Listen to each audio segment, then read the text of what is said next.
സ്വകാര്യ ബസ്സുകൾ ഇനി ആളുകളെ ഇടിച്ചു കൊന്നാൽ 6 മാസത്തേക്ക് പെർമിറ്റ് സസ്പെൻഡ് ചെയ്യും. സ്വകാര്യ ബസ്സുകൾ ഇടിച്ച് അശ്രദ്ധമായി ഓടിച്ച് മാരകമായി പരിക്കേറ്റാൽ 3 മാസം പെർമിറ്റ് സസ്പെൻഡ് ചെയ്യും. ലൈസൻസ് സസ്പെൻഡ് ചെയ്യുന്ന കൂടെ ഉണ്ട് കേട്ടോ. ലൈസൻസ് ഓടിക്കുന്ന ആളുടെ ലൈസൻസ് പോകുന്ന ഒന്ന് അതുണ്ട്. അതുകൂടാതെ അതിന് കാരണമെന്ന് പറയുന്നത് പലപ്പോഴും മത്സര ഓട്ടത്തിന് പല ബസ് ഉടമകളും പ്രോത്സാഹിപ്പിക്കുന്നുള്ളതാണ്.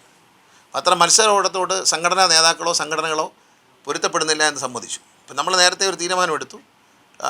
തിരുവനന്തപുരത്ത് കിഴക്കേക്കോട്ടയിൽ കഴിഞ്ഞ ദിവസം ഒരു ബാങ്ക് ജീവനക്കാരൻ ബസ്സിൻ്റെ ഇടയിൽ ഞെരിഞ്ഞ് മരിക്കുകയുണ്ടായി. അത് ആ ദൃശ്യം കണ്ടാൽ നമുക്കറിയാം അതൊരു നിയമലംഘനം. ആ നിയമലംഘനം എന്ന് പറയുന്നത് KSRTC ബസ്സിൻ്റെ മുന്നിൽ കയറി കൂടുതൽ കളക്ഷൻ എടുക്കാവുന്ന ലക്ഷ്യത്തോടു കൂടി ആ ഡ്രൈവർ ചെയ്തൊരു നിയമലംഘനമാണ്. അത് ഡ്രൈവർക്ക് വേണ്ടിയല്ലല്ലോ കളക്ഷൻ. അപ്പോൾ അക്കാര്യത്തിൽ കർശനമായ നിലപാട് എടുത്തിട്ടുണ്ട്. പിന്നെ ഈ കണ്ടക്ടർമാർ ഡ്രൈവർമാർക്ക് ഇവർക്കൊന്നും യാതൊരു ട്രെയിനിങ്ങും മര്യാദയൊന്നും. എല്ലാ ഡ്രൈവർമാരും കണ്ടക്ടർമാരെയും private bus driver conductor cleaner ഇവരുടെ നിയമനം ഇനി പോലീസ് വെരിഫിക്കേഷൻ വാങ്ങിക്കൊണ്ട് മാത്രമേ നടത്താൻ പറ്റുള്ളൂ. അവരുടെ പോലീസ് ക്ലിയറൻസ് വാങ്ങിക്കണം. അവരുടെ പേരിൽ ക്രിമിനൽ കേസുകളോ മയക്കുമരുന്ന് കേസുകളോ അങ്ങനെയുള്ള യാതൊരുവിധ കേസുകളും ഇല്ല എന്ന് ഉറപ്പുവരുത്തണം. യാത്രക്കാരായ കുട്ടികളുടെയൊക്കെ സുരക്ഷിതത്വത്തിന് വളരെ അത്യാവശ്യമാണ്. അതിനോട് ബസ് ഉടമകൾ യോജിക്കുകയും അവരെ സമ്മതിച്ചിട്ടുണ്ട്.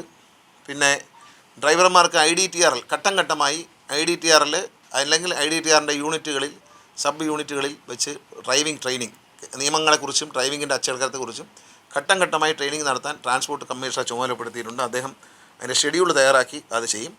എല്ലാ RTO ജോയിൻ്റ് RTO ഓഫീസുകളിലും ഡ്രൈവർ കണ്ടക്ടർ ക്ലീനർ ഈ 3 കൂട്ടർക്കും ട്രെയിനിങ് ആരംഭിക്കാൻ പോവുകയാണ്.